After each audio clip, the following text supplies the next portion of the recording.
seeing where it would lead us, you know. Cool. But yeah. Yeah. Okay. Welcome. My name's Jessica. I'm on Instagram at color.energy, and this is Anton Vitkovskiy, AntoVitko. On Instagram. Yeah. And we're here to talk about Anton's work and everything that goes behind it. Yes, we have a couple questions for you. The first one, I'm curious, how do you define metaphysical art, and how does it impact you?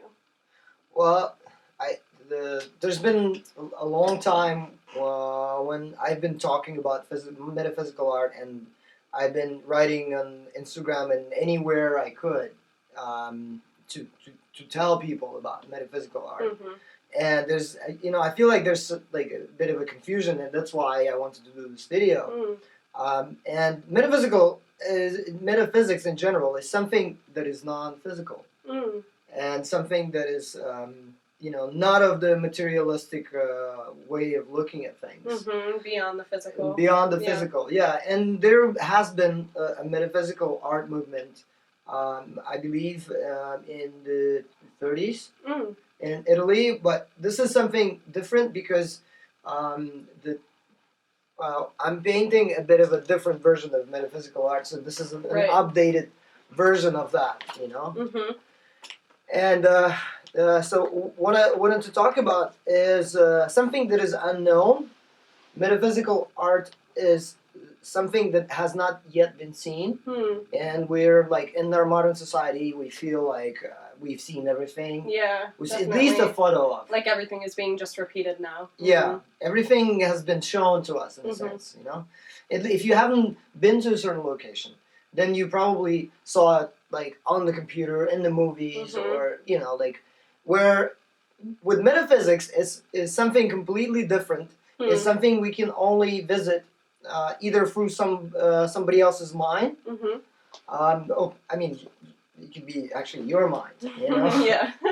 Or you could see it in art form. It's very spiritual. Yeah, in a sense. Well, and I think that, that's the only area of human knowledge, in terms of materialism. Materialism is being explored, but metaphysical area is completely new, unexplored territory. Interesting. Yeah. So how does that impact you as an artist? How is that working into your paintings? Well, you see, the thing is, all my life since I've started painting, I've been wondering, what is it that I'm painting?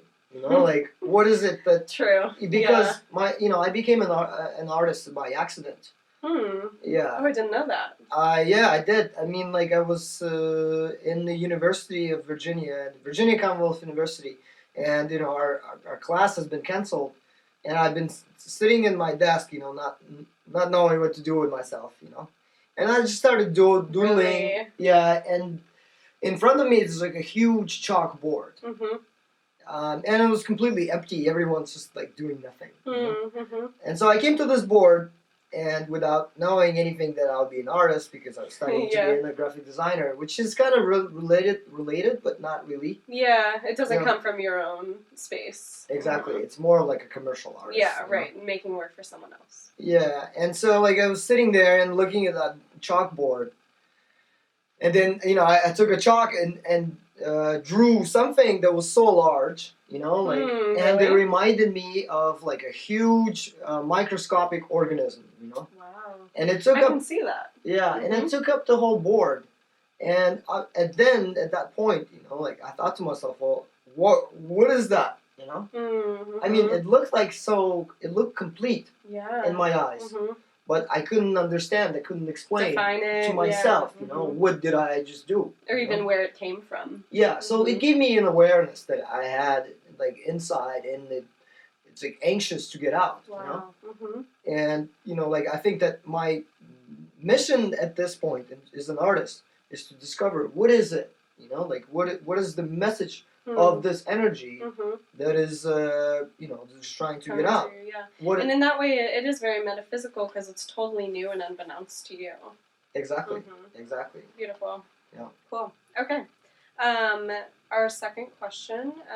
Do you know when you're creating a work, do you know what the final outcome is going to be?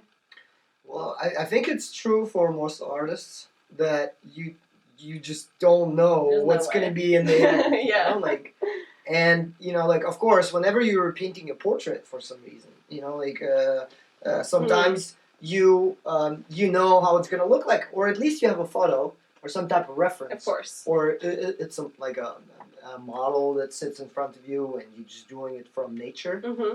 Then yes, like you can sort of predict. In essence, you have a form that you know is going to be present. Exactly. So you're just striving to get to to similar outcome. Like as it's the reference. Mm-hmm. Where when it comes to something that is like metaphysical, Mm-hmm. you have no clue. Yeah. Absolutely no clue, and it pretty much just gets out by itself, Mm-hmm. and you're just as amazed Mm-hmm. of the outcome as the Totally. people that look at it. Interesting. Sounds like that would be a key part of your process in making metaphysical art is not knowing, because that is the essence of metaphysics. Well, that's how I start the painting. How do you start when you don't I know start finish? the painting like either with closed eyes or blindfolded. Really? Blindfolded, yeah. Huh. On Because every painting? most Uh-huh. paintings. Yeah. If I really want to be precise and get something that like is known by a lot of people, Mm-hmm. I mean, there's a lot of people can understand. Yeah. Then I can use a reference of some sort. Mm-hmm. Like your coin painting you did recently. Yeah. Uh-huh. Yeah. But when it comes down to something other than that, something unexplored, Mm-hmm. unseen, Mm-hmm. I would just allow this thing to happen. Mm-hmm. Were any of these paintings like that? Two of them. These two? Yeah, two of them. Uh-huh. You can tell because the forms are so organic. Yeah, and then I did this to this one, and I sort of did the shape initially. Was there a reference? Yeah, and Mona Lisa. Wow, interesting. Yeah, oh my it's gosh. Mona Lisa. Oh But- wow, and now I can totally see it when I look at it. But it feels very original and unique at the same time. Yeah. Yeah. Because I used the idea, which like the idea is pretty beat up. It's like the Yeah. and I did not want it to repeat it in any way or form. Mhm. Like, other than the shape. yeah. Wow, Yeah. that's a really cool way of looking at it. It's like combining the two together. And then I closed my eyes and added some more to it. Mm-hmm.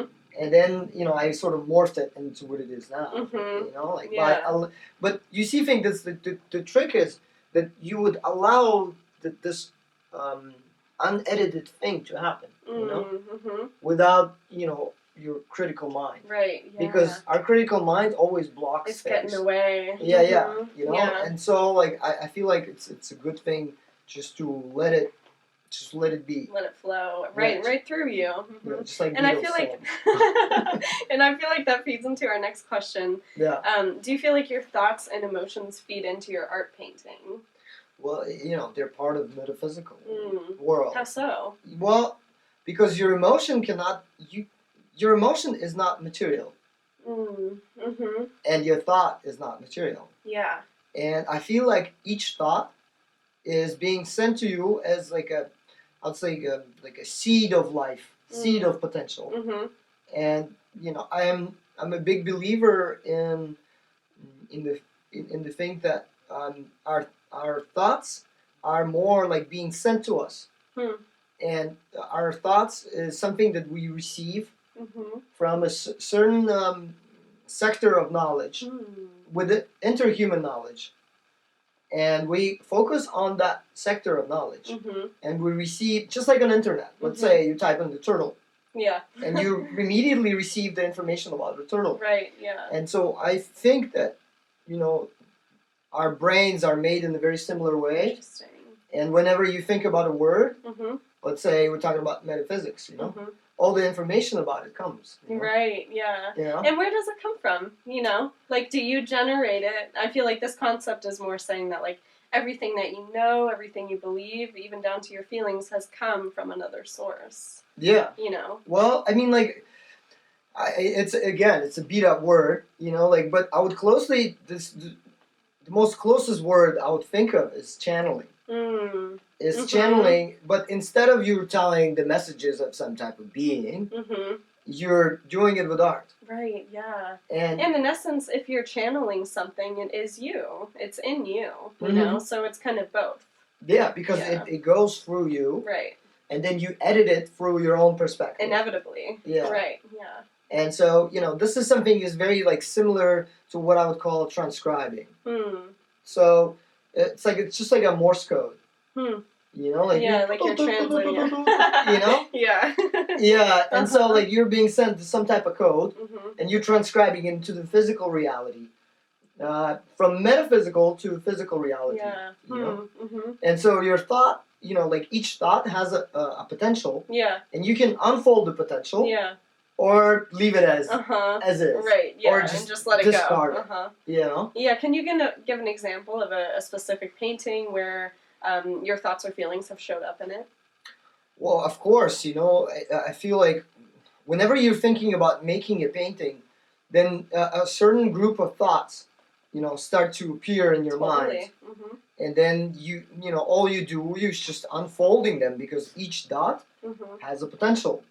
And you can start unfolding and unfolding and unfolding this dot, in order for it to reach its highest potential.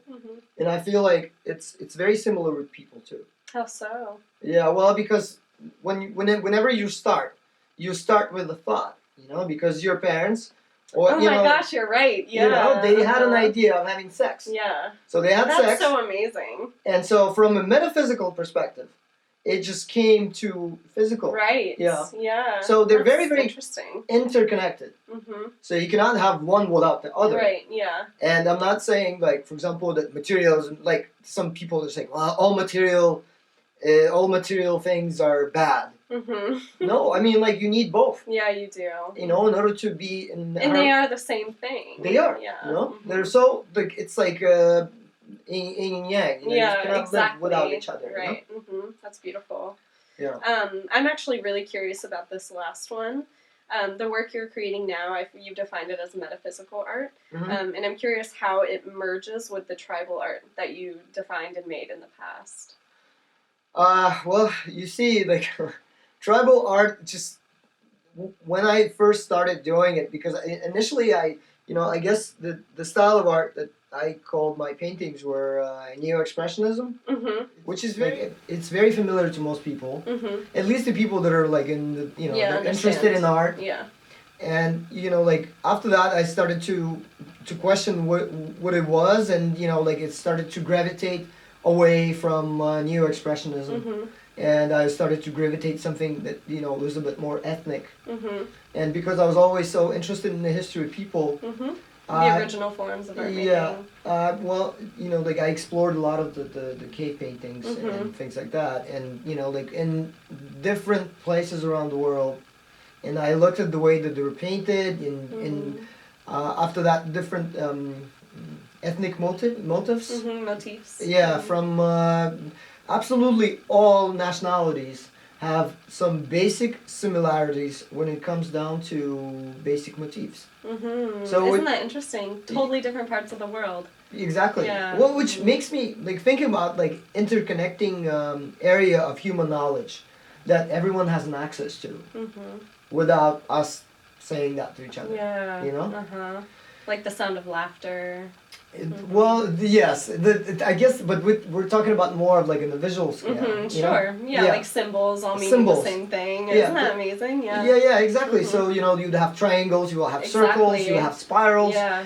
Like these are all so basic, and then dots and pluses and like and so on, and arrows. And it's interesting how you've combined those tribal innate shapes with your modern perspective. That's inescapable as an artist in this time. Well, like it just seems to me like when first humans made art, we're still connected with them. We are them in a sense, and so this is why this is where it's coming from, because I still want to keep that portion of the prehistoric primal human art experience and combine it with something that is completely unknown.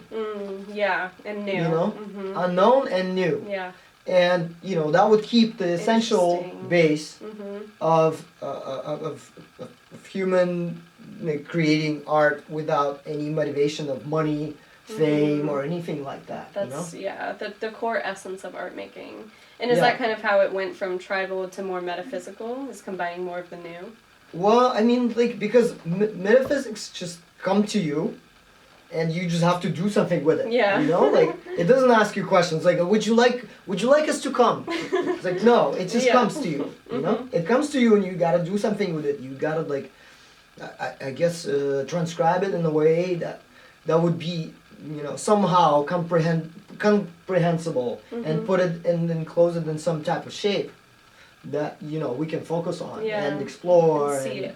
And see it. Yeah, and you know, I think that in a lot of metaphysical art, you know, like, what amazes me about it, you know, like, because again, I don't think I am the maker of it. I'm more of an outlet. Yeah, You know? the conduit. Yeah, like we were talking Yeah, about because let's imagine that, you know, each, like, body of each artist is a tube, and this artist allows this energy to come. And the more you let go, Yeah. the more there is. And the more Exactly, beautiful, you know. honestly, it's become. It's been amazing to see your work grow. Because I think the tribal Thank work you. was, was beautiful in its own way, but the way that it's become more flowing and more like I can just see you totally letting go to the work. And that's very metaphysical. Exactly. You know, like, so in the sense that you surrender. Yes. You surrender to, you know, to the things that are coming out of you. Totally. You Yeah. know? It's key as an artist. Yeah, and then just letting them be. And so, you know, like, and with me being a vessel, a tube, to allow these things to come, just because I am open to this type of information. Yeah, If that's key. You have to be open. You have to be open. Yeah. You have to be open-minded about the uncertain information that might come to you. Because if you close the door inside of your head, it wouldn't come. Yeah, of course. Yeah. But it's there. It's and if there. you're open to it, it will come. Exactly, and you're welcome to open any doors inside of yourself. Whenever you're ready. Whenever you're ready. Yeah, to Hmm. allow any type of information to come to you, and for you to materialize it. Yeah. And there's always this quest to find out what is it and for what reason. Yes. Yeah. And you can see you're on the quest right now, and it's coming out quite beautifully. Yeah. Yeah. Well, wonderful. Yeah. Thank you so much for joining us. Thank you very much, guys. You know, like, this is gonna be number 1, and this is gonna be series 1 out of 10. So we planning to do like 10 videos like this to explore other topics when it comes down to something that, you know, like, it's really not oftenly discussed in artistic community. Right, but it's key to have these conversations. And if you have any input or questions, feel free to drop them in the comments or leave a note on our Instagram. Thank you so much for joining. Thank you very much. Enjoy the rest of your day. It's Take beautiful care. outside. Bye-bye.